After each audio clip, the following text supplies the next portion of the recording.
Hello' guys, আজি আমি আহিছোঁ অভিজিত ডেকাৰ ঘৰৰ পৰা। যোৱাকালি গুৱাহাটীৰ পৰা আহিছিলোঁ, তাৰ মোৰ দোষ অভিজিতৰ ঘৰত থাকিলোঁ। আজি মোক অভিজিতে ঘৰত থ'ব আহিছে আৰু সি ঘাঁহ কাটি আছে গৰুৰ কাৰণে।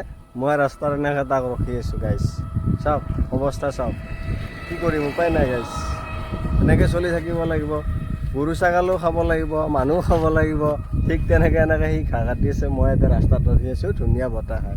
আৰু আপোনালোকক আজিৰ পৰা ভিডিঅ' দিবলৈ চেষ্টা কৰিম। শ্বেয়াৰ কৰিব, লাইক কৰিব, কমেণ্ট কৰিব আৰু ছাবস্ক্ৰাইব কৰিব নাপাহৰিব। আপোনালোকে মৰম দিলে আমি মৰম পাম গাইজ। হেল্ল' গাইজ, ক'ত ঘাঁহ কাটিব গৈছে সেই মোক ৰাস্তাত থৈ কেনে সি ঘাঁহ কাটিব গৈছে। চাওকচোন অৱস্থা, এনেকুৱা ৰ'দত আছোঁ মই বহি, জানেনে গাইজ।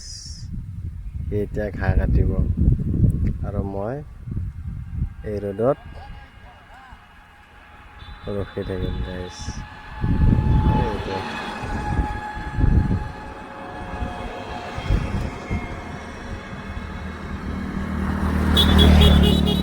চাওক গাইজ, কি অৱস্থা ৰ'দত, চাওকচোন বাৰু। এনেকৈ জানো থাকিব পাৰে গাইজ, কিন্তু সি বুজি নাপায়। এই কাটি আছে, ঘাঁহ কাটি আছে, ঘৰত গৰু আছে।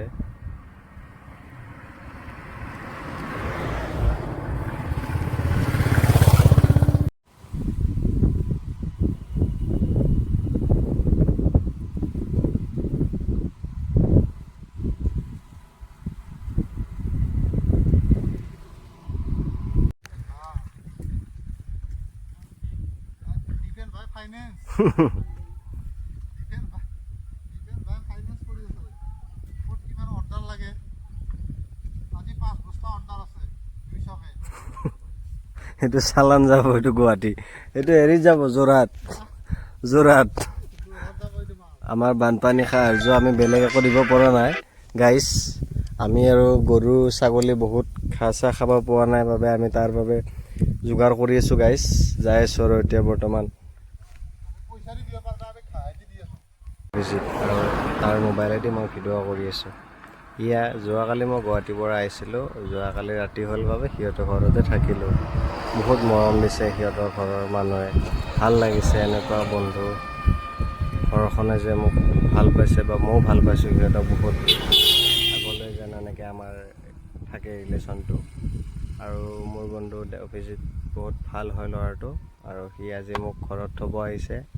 এতিয়া সি কি কৰি আছে চাওকচোন গাইজ, মোক থ'ব আহি ঘাঁহ কাটি আছে। তাৰপিছত মই ইয়াতে এনেকৈ ৰ'দত বহি আছোঁ, উপায় নাই গাইজ। এইটো খৈৰাবাৰী, আৰু ইফালৰ পৰা গুৰেশ্বৰ আহে আৰু ইফালৰ পৰা খৈৰাবাৰী টু গুৰেশ্বৰ। এইটো ঘাঁহ কাটিছে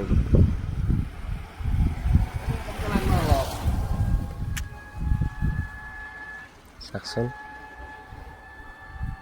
দে ভালকৈ কাটা।